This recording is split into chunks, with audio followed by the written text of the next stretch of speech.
Hai, Salam. Kali ini saya masih berbagi pengertian firman Allah seputar akhir zaman.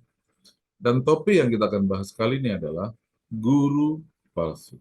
Seseorang yang menyampaikan ajaran yang menyesatkan dan membinasakan bagi siapa yang mendengar dan mempercayainya. Untuk mengetahui kebenarannya, yuk segera kita mulai.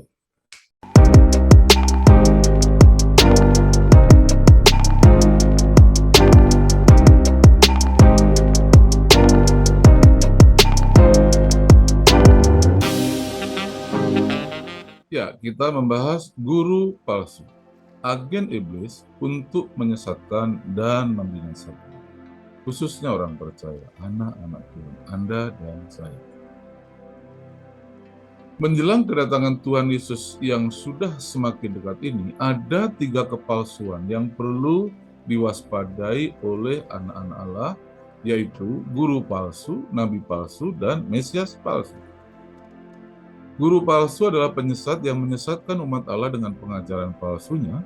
Nabi palsu menyesatkan umat Allah dengan penglihatan dan nubuatan palsunya. Dan Mesias palsu menyesatkan umat Allah dengan penyelamatan palsunya. Semuanya serba palsu. Dan ini akan sangat berbahaya karena muncul berbarengan di saat akhir zaman menjelang kedatangan Tuhan yang kedua kali ini. Nah, pada kesempatan ini kita hanya akan fokus membahas guru palsu, seseorang yang memasukkan pengajaran-pengajaran sesat yang dapat membinasakan umat Allah. Saya ajak Anda membaca nats Alkitab ini untuk mengetahui seberapa serius masalah ini. 2 Petrus pasal 2 ayat 1 berkata sebagai berikut. Sebagaimana nabi palsu dahulu tampil di tengah-tengah umat Allah, demikian pula di antara kamu akan ada guru-guru palsu. Mereka akan memasukkan pengajaran-pengajaran sesat yang membinasakan. Bahkan mereka akan menyangkal penguasa yang telah menebus mereka, dan dengan jalan demikian segera mendatangkan kebinasaan atas diri mereka. Perhatikan yang saya beri tanda biru ini. Di antara kamu, jadi di antara orang percaya, di antara orang Kristen, akan muncul guru-guru palsu yang memasukkan pengajaran-pengajaran sesat yang membinasakan. Bukankah ini masalah yang serius? Pengajaran sesat yang dimasukkan oleh guru palsu yang muncul, yang timbul, yang bangkit di antara orang percaya, yang ada di tengah-tengah orang percaya ini adalah pengajaran yang dapat membinasakan. Apakah ini masalah yang serius? Bagi saya ini sangat serius sekali.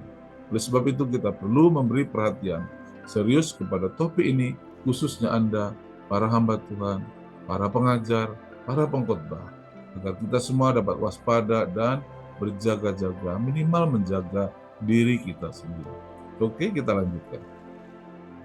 Ada 4 topik yang kita akan bahas kali ini. Pertama adalah pengertian guru palsu, kedua, mengenal guru palsu, ketiga, bahaya guru palsu, dan keempat, menghadapi guru palsu. Ya, kita akan bahas yang pertama ya, pengertian guru palsu. Kata guru palsu berasal dari kata Yunani pseudo didaskalos.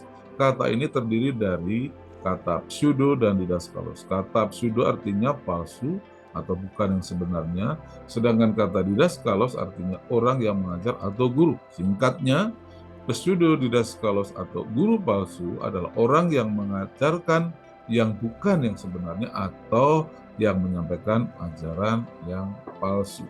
Ingat ya, penekanannya adalah kepada orang yang mengajarkan ajaran yang tidak benar atau ajaran yang palsu yang dimasukkan ke dalam kekristenan di antara orang percaya.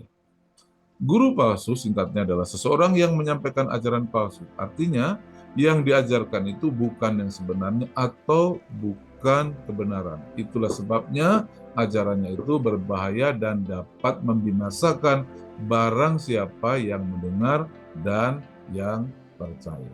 Oke, jelas ya? Kedua, kita akan membahas mengenal guru palsu. Anda tidak perlu menduga atau menyangka-nyangka seperti apakah guru palsu, karena dengan jelas Alkitab memerinci seperti apakah guru palsu itu. 2 Petrus pasal 2 ayat 1 sampai ayat 2 menjelaskan kepada kita rincian mengenai guru palsu. Sebagai berikut. Sebagaimana nabi-nabi palsu dahulu tampil di tengah-tengah umat Allah, demikian pula di antara kamu akan ada guru-guru palsu. Mereka akan memasukkan pengajaran-pengajaran sesat yang membinasakan, bahkan mereka akan menyangkal penguasa yang telah menebus mereka, dan dengan jalan demikian segera mendatangkan kebinasaan atas diri mereka. Banyak orang akan mengikuti cara hidup mereka yang dikuasai hawa nafsu, dan karena mereka jalan kebenaran akan dihujat. Dan karena serakahnya guru-guru palsu itu akan berusaha mencari untung dari kamu dengan cerita-cerita isapan jempol mereka. Tetapi untuk perbuatan mereka itu hukuman telah lama tersedia dan kebinasaan tidak akan tertunda. Rasul Petrus yang menjelaskan kepada kita di bawah pengilhaman Roh Kudus menjelaskan ciri-ciri guru palsu yang perlu kita kenali. Di sini saya membuat tanda kurung angka 1, 2, 3, 4, dan 5. Artinya ada 5 hal penting yang perlu kita ketahui untuk mengenali guru palsu. Nomor 1 dikatakan, akan tampil di tengah-tengah umat Allah. Maksudnya apa? Maksudnya, guru palsu itu adalah bagian dari umat Allah sendiri. Tadi dikatakan ya bahwa di tengah-tengah kamu dia akan muncul, jadi dari antara kamu katanya. Jadi demikian pula dari antara kamu akan ada guru-guru palsu. Jadi guru palsu ini bukan orang yang jauh dari kekristenan, dia bagian dari kekristenan itu sendiri. Dia juga seorang Kristen yang menyampaikan ajaran-ajaran di antara orang percaya. Itu nomor 1 yang perlu dipahami. Mereka Kristen juga. Yang kedua, dikatakan begini, memasukkan pengajaran-pengajaran sesat yang membinasakan. Nah, kata memasukkan itu dalam bahasa aslinya bisa disebut sebagai menyelundupkan. Ini adalah suatu usaha ilegal, yaitu ajaran sesat yang membinasakan umat Allah. Nah, dari sini kita tahu bahwa meskipun dia juga orang Kristen, muncul di antara orang Kristen, mengajar sesuatu di antara orang Kristen, tapi ia juga mempunyai kepercayaan lain yang tidak bersumber dari kekristenan yang sesungguhnya. Ini yang Anda perlu tahu. Memang ini tidak bersumber dari dunia klenik, ini juga tidak bersumber dari ajaran luar yang bertentangan dengan Kristen, tidak. Bahkan juga masih berasal dari Alkitab, tapi sudah berbeda zaman, berbeda waktu, berbeda hukum, ya, berbeda keimaman dan lain sebagainya. Seperti perbedaan antara Perjanjian Lama dan Perjanjian Baru, antara hukum Taurat dan hukum kasih karunia. Ya, seperti itu contohnya. Jadi, ini orang tidak sepenuhnya mengajarkan ajaran-ajaran yang ditekankan pada Perjanjian Baru di bawah hukum kasih karunia. Ia mengajarkan ajaran-ajaran lain juga. Ia memasukkan, ia menyelundupkan itu ke antara orang percaya. Tekanan menyelundupkan ini penting untuk dipahami, karena memang orang ini tidak 100% Kristen, tidak 100% memahami doktrin Perjanjian Baru.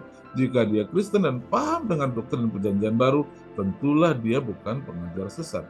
Karena dia tidak paham doktrin Perjanjian Baru dan mengajarkan doktrin dari Perjanjian Lama, maka itu dapat membinasakan. Nanti rinciannya kita akan lihat ya. Oke, kita lanjutkan. Nomor 3, menyangkal penguasa yang telah menebus mereka.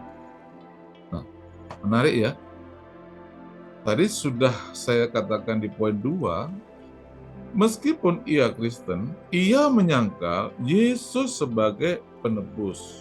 Dalam arti sebagai satu-satunya juru selamat. Maksudnya apa? Maksudnya ia percaya ada cara lain selain percaya Yesus untuk bisa masuk surga. Kalau masih ada cara masuk surga, untuk apa Tuhan Yesus Kristus harus mati di atas kayu salib, capek-capekin. Tuhan menderita begitu rupa, bahkan sampai berdua-tiga kali kalau bisa itu dibatalkan. Ya, intinya tidak bisa dibatalkan kalau Tuhan Yesus tidak mati di atas kayu salib untuk menebus kita semua binasa. Orang ini mengajarkan ada cara lain. Dengan demikian ia menyangkal usaha penebusan yang dilakukan oleh Tuhan Yesus Kristus. Artinya, meskipun dia Kristen, tidak sepenuhnya ia berpegang pada pengajaran atau doktrin perjanjian baru. Oke ya. Nomor 4.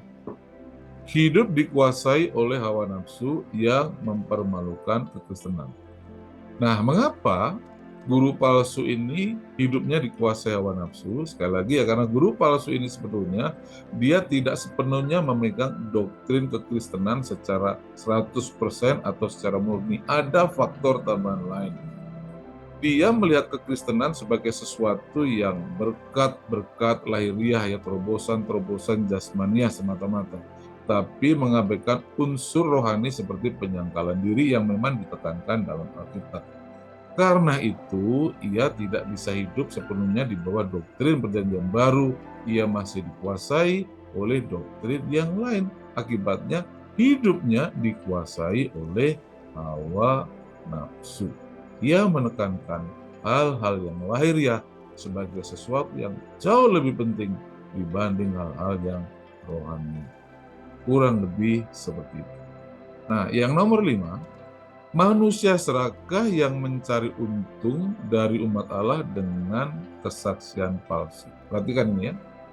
Karena serakahnya guru-guru palsu itu akan berusaha mencari untung dari kamu dengan cerita-cerita icapan jempol. Ini kesaksian-kesaksian palsu. Kesaksian-kesaksian yang dibuat-buat, cerita-cerita besar yang dikarang-karang, padahal itu tidak pernah terjadi. Tujuannya apa? Tujuannya adalah untuk keuntungan ekonomi. Jadi guru palsu itu pastilah dari mulutnya mengeluarkan kata-kata yang fantastis, bombastis, kata-kata yang halu, kata-kata yang wow, yang luar biasa, kesaksiannya hebat-hebat.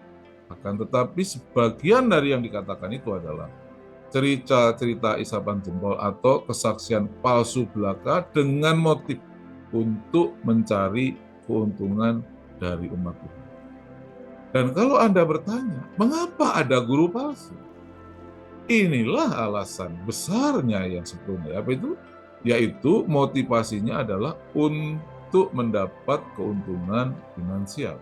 Jadi sekali lagi ya, guru palsu itu sebetulnya tujuannya yang memotivasi hidupnya adalah keuntungan finansial. Makanya dalam mengajarkan, dia tidak terlalu peduli apakah ajarannya itu akan membawa atau berdampak orang ke surga atau ke neraka, karena dia hanya fokus pada usaha untuk mencari keuntungan. Kurang lebih inilah 5 ciri-ciri untuk mengenali guru palsu menurut Rasul Paulus. Semoga Anda paham, semoga Anda mengerti. Saya berikan catatan tambahan sehubungan dengan masalah mengenal guru palsu atau mengenali ciri-ciri guru palsu ini ya, yang di luar nats yang tadi. Nomor 1, guru palsu itu oleh Rasul Paulus di ayat lain, di ayat 17-nya, ia digambarkan seperti mata air yang kering dan kabut yang dihalau topan. Artinya begini, sebetulnya orang ini oleh karena pelayanannya itu dasarnya adalah finansial, maka sebetulnya dia adalah seseorang yang pengetahuan itu dangkal sekali. Dia seperti mata air yang kering. Yang dibutuhkan dari mata air apa? Ya airnya. Tapi kalau kering, orang mau dapat apa? Guru-guru palsu itu pengajarannya sangat dangkal sekali. Biasanya menekankan yang itu-itu saja dan diulang-ulang dengan bumbu-bumbu kesaksian yang fantastis dan bombastis supaya mereka memperoleh keuntungan secara finansial. Nah, dan yang kedua, Tuhan sudah berkata bahwa guru palsu ini itu seperti kabut yang dihalau topan. Artinya, guru palsu ini pada titik tertentu, pada level tertentu akan dilenyapkan oleh Tuhan. Kalau mereka terkena badai, terkena masalah, mereka akan lenyap. Tahu-tahu orang itu akan hilang dan tidak akan dikenali lagi. Dikatakan guru palsu digambarkan seperti air yang kering dan kabut yang dihalau topan atau badai. Seorang yang pengetahuannya dangkal, tapi berani atau nekat menjadi pengajar, dan yang akan dilenyapkan atau dihukum oleh Tuhan. Tambahan yang kedua adalah guru palsu akan memasukkan, itu kata penting ya. Nah, kata memasukkan ini punya konotasi, punya tekanan menyelundupkan. Kenapa? Karena dia itu tidak 100% orang Kristen. Pahamnya masih dipengaruhi, dicampuri paham-paham yang lain, yaitu ajaran-ajaran dari perjanjian lama ke dalam perjanjian baru. Ya, Anda bisa lihat tadi ya 2 Petrus pasal 2 ayat 2 tadi. Nah, itu adalah ajaran-ajaran yang dapat memisahkan seseorang dari Kristus dan kasih karunia yang dapat membinasakan mereka. Anda bisa lihat nanti di Galatia pasal 5 ayat 4 ya. Jadi gini, kalau ajaran-ajaran dari luar Alkitab tentulah Anda akan menolak kan. Ini masalahnya ajarannya bersumber dari Alkitab. Yang menjadi persoalan adalah ajaran apa dari Alkitab yang justru dapat membinasakan orang, di mana seseorang terpisah dari Kristus dan tidak hidup dalam kasih karunia atau di luar kasih karunia, yaitu ajaran berdasarkan perjanjian lama di bawah hukum Taurat yang hukumnya menekankan perbuatan ke dalam perjanjian baru di bawah hukum kasih karunia-Nya yang menekankan iman dan bukan perbuatan. Hal itu ketika dipercayai akan sangat berbahaya bagi orang yang sudah percaya Yesus. Kenapa? Karena dia akan terpisah dari Kristus dan hidup di luar kasih karunia. Dapatkah Anda mengartikan apa artinya terpisah dari Kristus dan hidup di luar kasih karunia? Bagi saya itu artinya cuma satu, binasa. Oke? Nah, yang ketiga, ini catatan penting ya. Yang ketiga, guru palsu ini punya ciri-ciri ini, yaitu pengajarannya atau mulutnya itu melampaui yang tertulis. Sekali lagi ya, guru palsu itu punya ciri-ciri khas ini. Ajarannya itu melampaui yang tertulis. Kenapa? Karena pengetahuannya cetek, dangkal sekali dia. Seperti mata air yang kering. Makanya sering mengajarkan yang melampaui yang tertulis. Ajarannya itu selalu bahkan bertentangan dengan perkataan Tuhan Yesus langsung. Ajarannya tidak persis sama dengan yang Tuhan katakan dalam Alkitab, ya. Nah, di 1 Korintus pasal 4 ayat 6 itu ada ungkapan Alkitab yang berkata seperti ini ya. Saudara-saudara, kata-kata ini aku kenakan kepada diriku sendiri dan kepada Apolos, karena kamu supaya dari teladan kami kamu belajar apa artinya ungkapan jangan melampaui yang ada tertulis. Jadi orang Kristen itu, Paulus itu seorang rasul, Apolos juga seorang hamba Tuhan, mereka pengkhotbah, mereka pengajar. Nah, sebagai seorang seperti itu tidak boleh melampaui yang tertulis. Hamba Tuhan itu mulutnya tidak boleh lebih maju dari perkataan Tuhan. Ya, minimal ya harus sama. Tidak boleh maju, ya harus pas seperti yang Tuhan katakan. Dan kita hamba Tuhan Yesus Kristus, masa perkataan kita tidak sama dengan Tuhan, apalagi lebih maju, apalagi bertentangan. Wah, itu sangat berbahaya sekali. Nah, guru-guru palsu ini mengajarkan apa yang tidak dikatakan oleh Tuhan. Ngerinya kenapa? Karena pengetahuan mereka dangkal. Mereka itu seperti mata air yang kering. Oleh sebab itu, kalau Anda mau meneliti guru palsu, maka guru palsu ini akan punya kecerobohan dan kesembronoan pada ajaran-ajaran yang melampaui yang tertulis. Nah, di sini saya akan sampaikan contoh-contoh ya ajaran-ajaran yang melampaui yang tertulis. Saya tidak sedang menuduh atau mengkonotasikan kepada hamba Tuhan yang manapun, saya hanya sedang mengungkapkan contoh-contoh yang terdapat dalam Alkitab. Nah, misalnya ini firman Allah yang tertulis seperti ini. Hukum Taurat dan kitab para nabi berlaku sampai pada zaman Yohanes. Dan sejak waktu itu kerajaan Allah diberitakan dan setiap orang menggagahinya, berebut memasukinya. Yang saya kasih tanda biru ini jelas sekali kan? Ini kalimat yang sangat eksplisit, mau diartikan apa lagi? Hukum Taurat dan kitab para nabi berlaku sampai zaman Yohanes. Jelas kan? Clear. Nah, sekarang Anda tebak. Ada nggak hamba Tuhan yang berani mengajarkan bahwa hukum Taurat itu masih berlaku sampai hari ini? Saya beri satu ayat lagi. Efesus pasal 2 ayat 15. Sebab dengan matinya sebagai manusia, ia, yaitu Tuhan Yesus Kristus, telah membatalkan hukum Taurat dengan segala perintah dan ketentuannya untuk menciptakan keduanya menjadi satu manusia baru dalam dirinya dan dengan itu mengadakan damai sejahtera. Ini dua ayat, dua saksi sudah sangat menunjukkan. Yang satu, batas berlakunya dijelaskan hanya sampai zaman Yohanes. Kenapa sampai zaman Yohanes? Karena setelah Yohanes, Tuhan Yesus muncul, mati di atas kayu salib, darahnya dicurahkan, perjanjian baru dimulai. Dan dengan darah Yesus dicurahkan, perjanjian baru dimulai, maka sejak saat itu, sejak kematiannya itu, ia telah membatalkan hukum Taurat dengan segala perintah dan ketentuannya. Nah, dengan nats yang sejelas ini, hukum Taurat telah dibatalkan. Coba Anda tebak, masih ada nggak hamba Tuhan, pengajar atau pengkhotbah yang berani beda mulut, beda omongan dengan Tuhan? Cilakanya ada. Guru palsu itu berkata hukum Taurat tidak batal. Di suatu seminar, mata dan telinga saya sendiri mendengar seorang hamba Tuhan besar berkata di seminar itu, siapa bilang hukum Taurat batal? Artinya, mulut dia lebih maju dibanding mulutnya Tuhan. Dia tidak berkata sebagaimana yang tertulis. Ia berkata melampaui yang tertulis.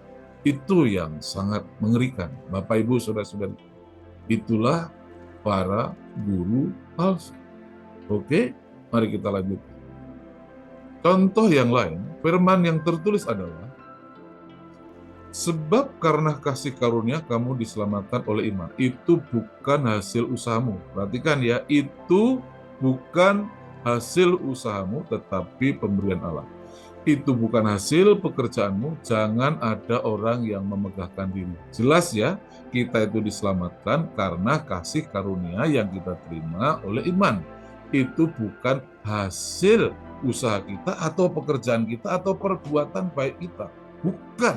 Jelas sekali ayat ini, sangat eksplisit.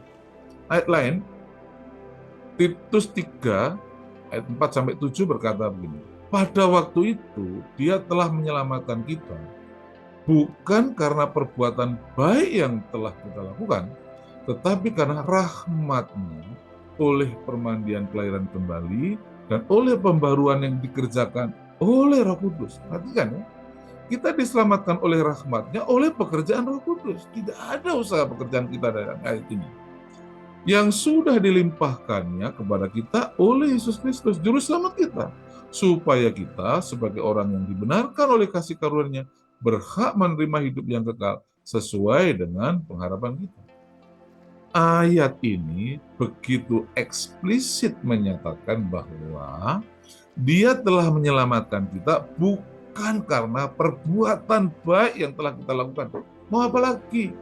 Kalimat sejelas itu masih mau dilawan. Sejelas itu. Nah sekarang coba, Anda duga, Anda periksa, Anda prediksi. Ada nggak hamba Tuhan yang berani bertentangan dengan ayat ini? Jawabnya banyak. Guru palsu itu ada yang mengajarkan, selamat itu percaya plus perbuatan baik. Sesuatu yang tentu saja bertentangan dengan yang tertulis.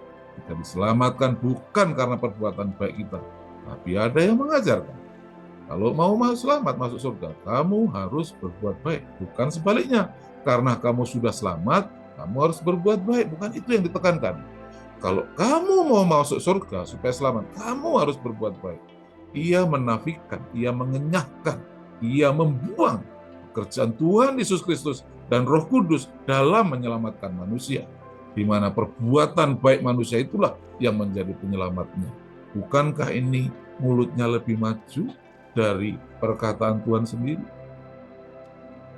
Ini contoh-contoh orang-orang yang ajarannya melampaui yang tertulis. Anda perlu berhati-hati, berwaspada. Oke?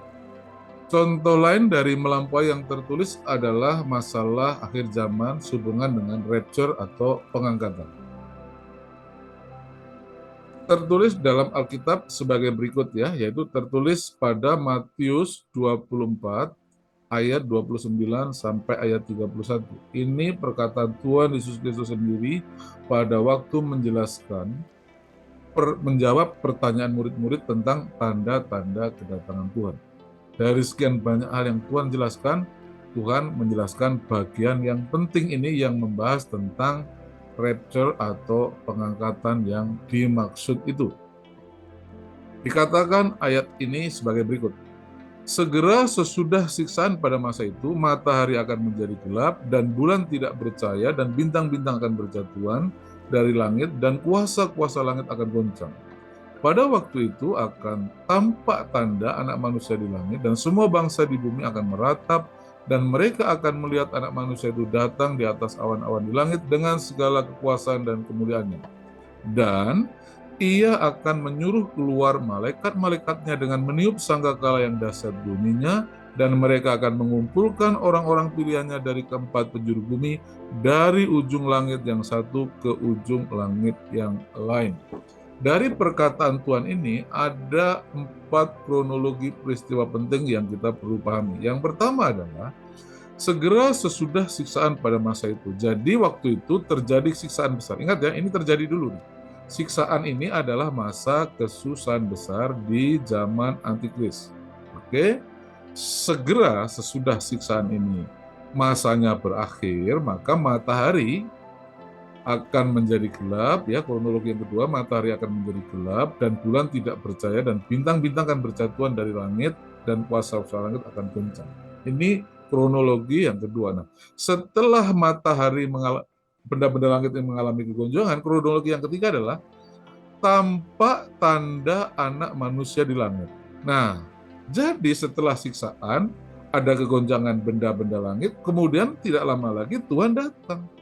Tampak tanda anak manusia di langit dan semua bangsa di bumi akan meratap dan mereka akan melihat anak manusia itu datang di atas awan-awan. Jelas ya, itu kronologi yang ketiga. Kronologi yang keempat, setelah Tuhan terlihat di langit memasuki atmosfer bumi. Jadi ingat, ini kronologinya berurutan, bukan lompat-lompat. Setelah Tuhan memasuki atmosfer bumi, ia akan menyuruh keluar malaikat-malaikatnya dengan meniup sangkakala yang dahsyat bunyinya, dan mereka, yaitu para malaikat itu, akan mengumpulkan orang-orang pilihannya. Ini orang-orang pilihan Allah loh ya, ini bukan orang-orang yang kaleng-kaleng, bukan orang Kristen yang sembarangan. Ini orang Kristen pilihan. Nah, dikumpulkan dari keempat penjuru bumi, dari ujung langit yang satu ke ujung langit yang lain. Jelas dari kronologi yang ada di ayat ini dikatakan setelah siksaan ada kegoncangan, kemudian Tuhan terlihat. Setelah Tuhan terlihat, Tuhan memerintahkan malaikatnya melakukan apa yang kita kenal sebagai rapture atau pengangkatan atas orang-orang percaya, orang-orang pilihannya dari keempat penjuru bumi. Jadi setelah siksaan itu sudah lewat, orang-orang percaya masih ada di atas bumi. Artinya apa? Artinya orang percaya ini memasuki masa-masa susah, masa-masa sukar di masa aniaya itu, atau mengalami masa aniaya di zaman Antikris itu. Tapi Anda boleh tebak, para guru palsu itu ada yang berani mengatakan bahwa sebelum masa kesusahan besar itu kita sudah diangkat. Bukankah itu artinya perkataan dia melampaui dari perkataan Tuhan? Tuhan berkata bahwa pengangkatan baru terjadi setelah siksaan. Dia berkata pengangkatan sudah terjadi sebelum siksaan atau masa kesusahan besar itu. Inilah para guru palsu. Saya ingin beri catatan sedikit tentang guru palsu. Guru palsu ini ya orang Kristen juga. Mereka adalah orang-orang yang terlihat baik dan mengajarkan banyak hal yang baik juga, tapi memasukkan, menyisipkan ajaran-ajaran yang berbahaya kalau Anda percaya. Itu sangat berbahaya, khususnya yang sehubungan dengan rapture ini. Kalau Anda nggak pernah siap masuk masa kesusahan besar, tahu-tahu Anda berada di masa kesusahan besar, apa tidak cilaka besar ini? Kalau Anda tidak siap sama sekali. Oke, jelas ya. Saya beri contohnya di Alkitab banyak sekali, tapi ini saya berikan satu contoh lagi yang belakangan agak hangat sih. yaitu tentang persepuluhan. Dikatakan dalam Matius 23 ayat 23, ini perkataan Tuhan Yesus sendiri ya, celakalah kamu hai ahli-ahli Taurat dan orang-orang Farisi, hai kamu orang-orang munafik, sebab persepuluhan dari selasih, adas manis, dan jintan kamu bayar, tetapi yang terpenting dalam hukum Taurat kamu abaikan, yaitu keadilan dan belas kasihan dan kesetiaan. Selanjutnya Tuhan memberi penekanan. Yang satu harus dilakukan dan yang lain jangan diabaikan. Tuhan membahas dua hal di sini ya. Satu, masalah persepuluhan. Yang kedua, masalah keadilan, belas kasihan, dan kesetiaan. Nah, Tuhan berkata, yang satu harus dilakukan ya. Lihat dengan mata kepala Anda, nats ini tertulis dengan jelas, yaitu yang satu harus dilakukan. Nah, ini menunjuk kemana yang satu? Ya, menunjuk kepada persepuluhan. Lantas yang lain itu menunjuk kemana? Yang lain itu menunjuk pada keadilan, belas kasihan, dan kesetiaan. Artinya, dua-duanya harus dilakukan. Nah, mengenai persepuluhan, Tuhan menggunakan kata harus. Harus loh. Tahu artinya harus? Harus itu artinya ya harus. Jelas ya? Nah, mungkin Anda bertanya, wah itu kan Tuhan berbicara masih di pra-perjanjian lama. Ya, saya coba kemukakan ini sekarang, teks persepuluhan perjanjian baru. Tetapi Melkisedek yang bukan keturunan mereka, perhatikan ya, Melkisedek itu bukan keturunan mereka, maksudnya bukan keturunan Imam Harun, tidak termasuk imamat Lewi. Imamatnya Melkisedek itu berbeda dengan imamat Imam Harun. Imamat Lewi itu diangkat berdasarkan keturunan Harun, tapi imamat Melkisedek tidak berdasarkan pengangkatan keluarga seperti ini, caranya berbeda. Nah, Melkisedek ini adalah imam Allah di zaman Abraham. Perhatikan ayat ini. Tetapi Melkisedek yang bukan keturunan dari Imam Harun itu memungut persepuluhan. Perhatikan ya, memungut persepuluhan dari Abraham dan memberkati dia, walaupun ia adalah pemilik janji. Sebab telah diketahui semua orang bahwa Tuhan kita berasal dari suku Yehuda. Dan mengenai suku itu, Musa tidak pernah mengatakan suatu apapun tentang imam-imam. Tuhan Yesus bukan dari suku Lewi. Dia bukan keturunannya Imam Harun. Tuhan Yesus dari suku Yehuda. Tidak ada urusan dengan keimaman. Dan hal itu jauh lebih nyata lagi jikalau ditetapkan seseorang imam lain menurut cara Melkisedek. Nah, seorang imam yang ditetapkan berdasarkan peraturan Melkisedek ini artinya tidak berdasarkan garis keturunan, yaitu karena penetapan Allah, penetapan ilahi yang tidak berdasarkan garis keturunan. Yang menjadi imam bukan berdasarkan peraturan-peraturan manusia, tetapi berdasarkan hidup yang tidak dapat binasa.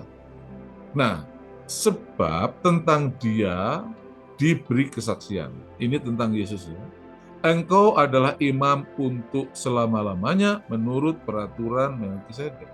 Tuhan Yesus itu telah ditetapkan sebagai imam untuk selama-lamanya menurut peraturan Melkisedek. Dan Anda perlu lihat ini, yang biru ini ya, berdasarkan keimaman Melkisedek itu, Abraham dipungut sepersepuluhan. Jadi, pada imamat manapun, baik imamat Melkisedek maupun imamat Lewi, persepuluhan tetap dipungut. Itulah sebabnya Tuhan telah membuat garis yang jelas harus dilakukan.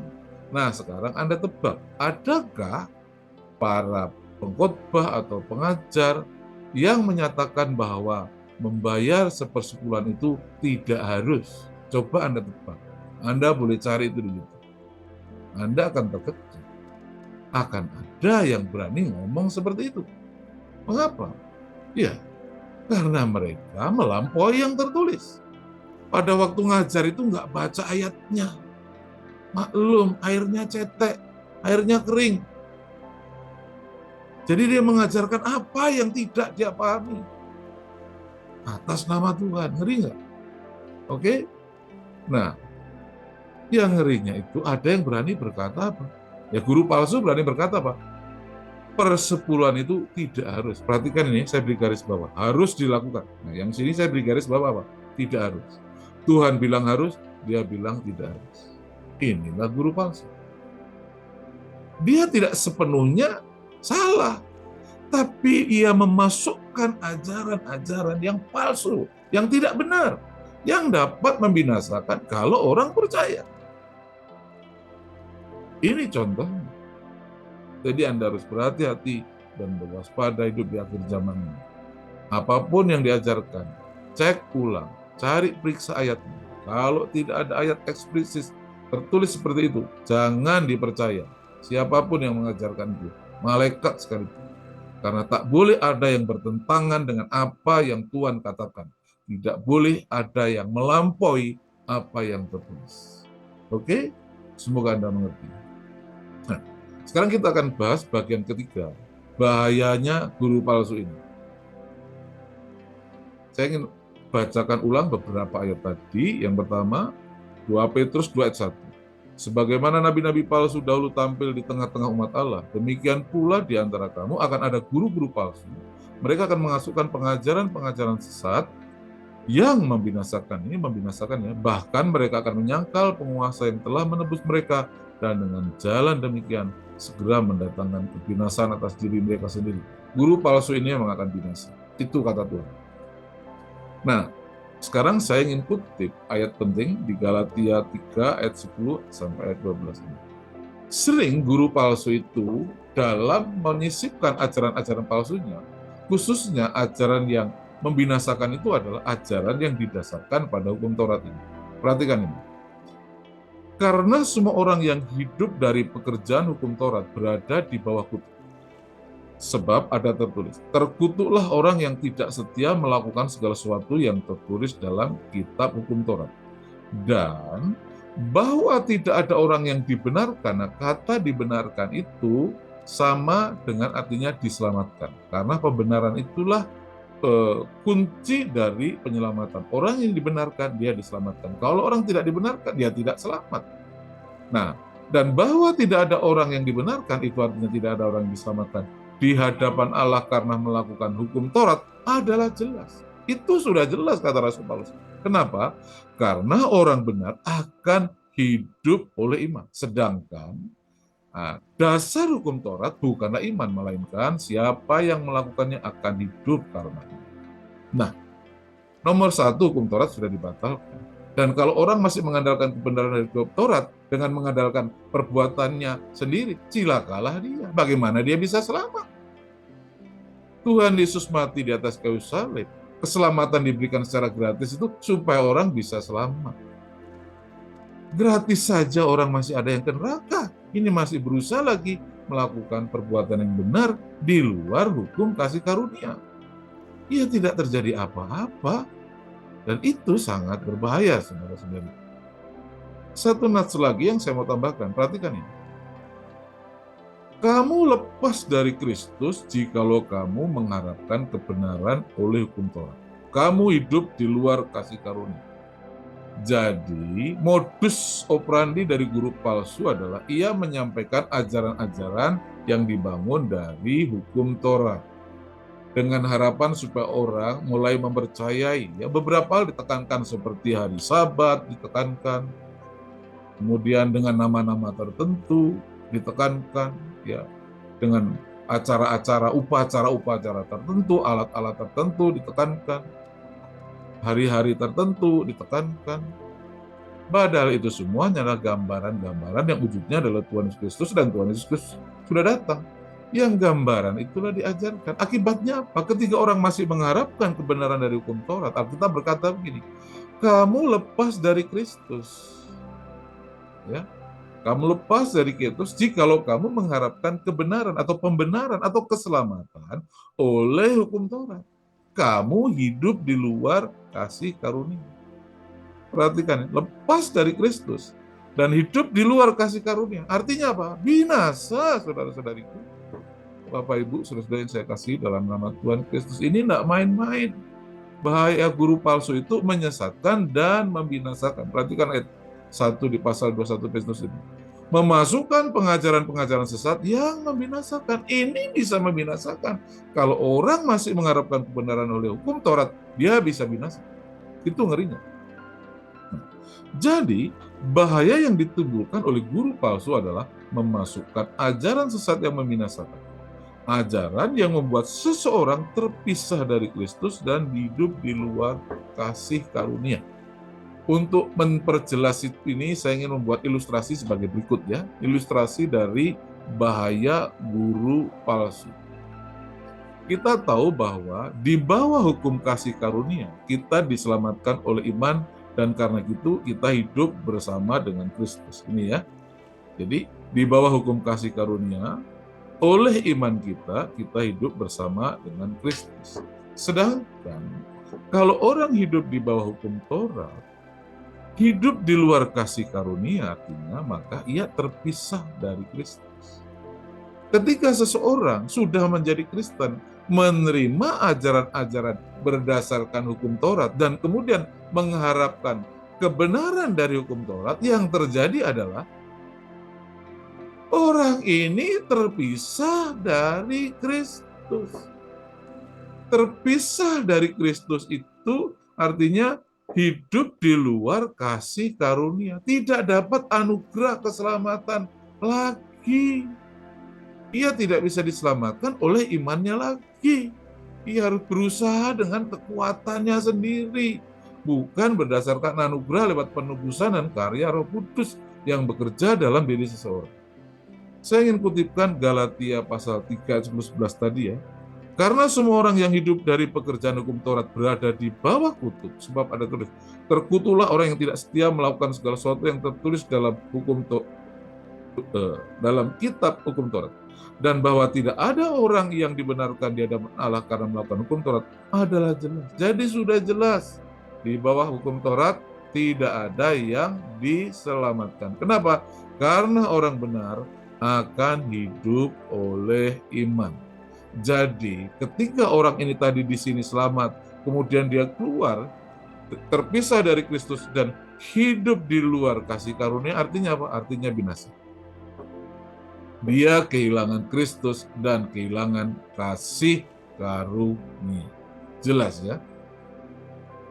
Nah, jadi bahaya guru palsu itu adalah ia memasukkan, dalam arti kata menyelundupkan ajaran sesat yang membinasakan. Ini sangat bahaya.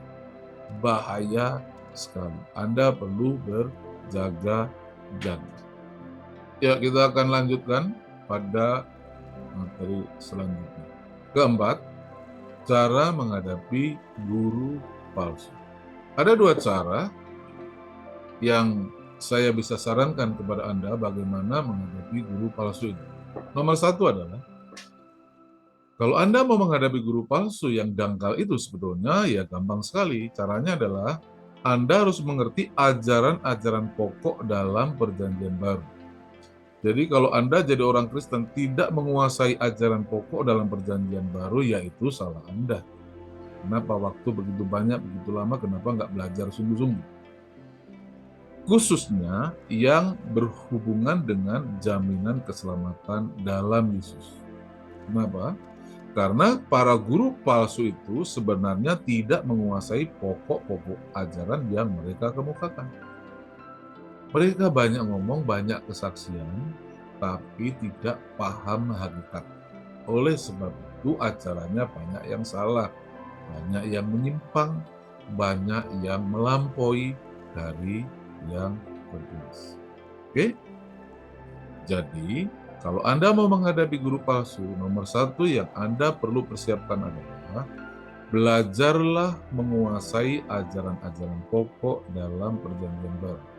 Anda hanya boleh menerima pengajaran berdasarkan perjanjian baru dan tidak boleh mencampur adukkan dengan perjanjian lama. Perjanjian lama itu penting untuk kita mengerti, kita pahami, karena dari sanalah ada perjanjian baru. Namun, oleh karena sudah dibatalkan, ya jangan diterima apalagi dicampur adukkan. Perjanjian lama itu berakhir karena sudah ada yang baru.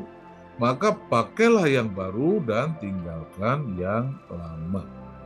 Makanya kain yang lama itu tidak usah ditambal dengan kerbat yang baru, ya ganti saja dengan kerbat yang baru sepenuhnya supaya aman. Tidak ada masalah. Oke? Nah, oleh sebab itu belajarlah, dalamilah sungguh-sungguh, terlibatlah diskusi, belilah buku atau hadiri pembinaan-pembinaan tertentu atau tanya jawab dan diskusilah dengan mereka yang menguasai topik-topik itu. Dan setelah Anda menguasainya, maka Anda akan mempunyai pengetahuan yang kokoh tentang doktrin dasar perjanjian baru, khususnya yang berhubungan dengan jaminan keselamatan dalam Yesus, agar keselamatan Anda tidak dirampok, tidak dicuri, tidak digagalkan oleh guru-guru palsu itu. Nomor 2, caranya adalah dengan menguji. Maksudnya ini mencocokkan semua ajaran dari pengkhotbah dan pengajar dengan nats Alkitab Perjanjian Baru. Jadi apa-apa yang Anda dengar, apa-apa yang Anda percayai, khususnya yang berhubungan dengan keselamatan itu, coba cek dicocokkan dengan nats Perjanjian Baru. Jika cocok, tidak ada masalah.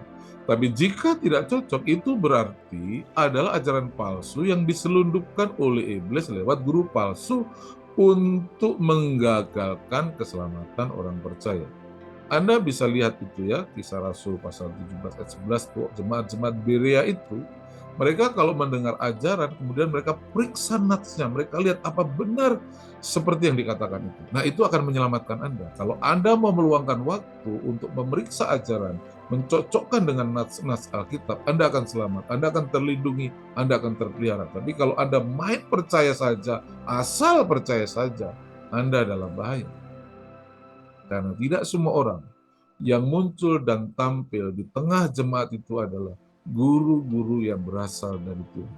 Sebagian dipakai oleh iblis memasukkan ajaran-ajaran palsu yang menyesatkan, yang ujungnya justru membinasakan. Oke? Nah, saya ingin kutipkan ayat tambahan. Di jemaat Kolose itu ada kasus di mana banyak orang-orang Kristen itu yang imannya kemudian gagal dan gugur. Mereka udah selamat tapi digagalkan. Jadi Anda perlu mengerti ya, kalau bahwa ada ayat-ayat yang seperti ini. Ini Kolose pasal 2 ayat 18 sampai 19. Rasul Paulus berkata begini, janganlah kamu biarkan kemenanganmu. Jadi kata kemenangan itu adalah istilah atau kata lain dari keselamatan yang kita miliki dalam Yesus. Ingat ya, dalam Yesus kita lebih dari pemenang. Kita menjadi pemenang karena kemenangan Tuhan. Kemenangan Tuhan itulah yang memberi kita keselamatan. Tuhan yang berperang, Tuhan yang mengalahkan musuh-musuhnya, kita yang lebih dari pemenang. Kemenangan Tuhan itu wujudnya apa? Keselamatan. Keselamatan yang kita miliki. Nah, oleh sebab itu, Rasul Paulus berkata, janganlah kamu biarkan kemenanganmu, maksudnya keselamatanmu, digagalkan. Jadi walaupun Anda sudah selamat, lahir baru, namamu telah tertulis dalam buku kitab kehidupan, itu masih bisa digagalkan. Oleh siapa? Oleh orang-orang yang pura-pura merendahkan diri dan beribadah kepada malaikat.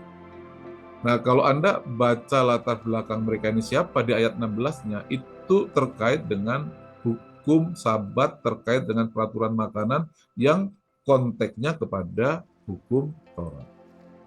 Nah, kenapa mereka terlibat pada penyembahan kepada malaikat? Ingat ya, bahwa di dalam perjanjian lama, itu ada benda yang paling disakralkan, namanya tabut perjanjian. Di atas tabut perjanjian itu ada 2 kerub. Nah, bayangkan kalau tabut itu orang buat replikanya, dan kemudian ditempatkan di tengah-tengah mereka, dan mereka mulai memperlakukan itu seperti kehadiran Allah. Itu artinya orang-orang itu telah tunduk dan sujud kepada patung-patung malaikat itu. Orang-orang itu ujung-ujungnya mereka berpikir beribadah kepada Allah, tapi Rasul Paulus berkata apa? Beribadah kepada malaikat. Serta berkajang kepada penglihatan-penglihatan. Wah, mereka akhirnya dapat banyak penglihatan yang bukan dari Tuhan tentunya. Dan tanpa alasan membesar-besarkan diri. Wah, mereka itu dengan penglihatan itu jadi merasa paling wow, paling hebat, ya, paling bisa melakukan segala-galanya. oleh pikiran yang duniawi. Sedangkan ia tidak berpegang teguh kepada kepala. Nah, perhatikan ini. Mereka ini ya Kristen juga, tapi mencampur adukkan dengan paham Taurat di Perjanjian Lama. Karena itu terjebak pada hal-hal yang seperti ini, ibadah kepada malaikat ini. Dan itu artinya mereka tidak berpegang teguh kepada kepala. Jadi tidak hanya mengikuti perkataan Tuhan saja, mereka berpegang pada yang lain-lain.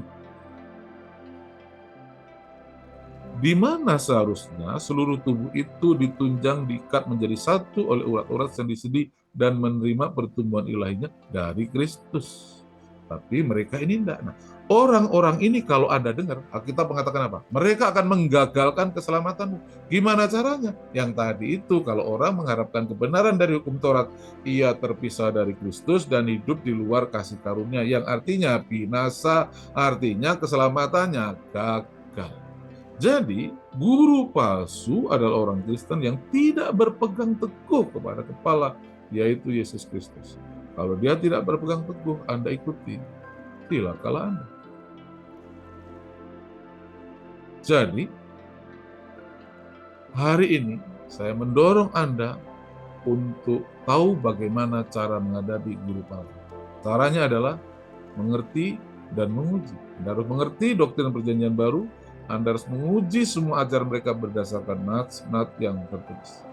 Jika Anda tidak melakukan dua hal ini, yaitu mengerti dan menguji setiap ajaran, beresiko untuk disesatkan dan dibinasakan oleh iblis lewat guru-guru palsu itu. Demikianlah tadi guru palsu. Seseorang yang menyampaikan ajaran sesat yang membinasakan barang siapa yang mendengar dan mempercayai. Semoga Anda terinspirasi dan terberkati oleh materi ini. Sampai bertemu di video selanjutnya. Tuhan Yesus memberkati.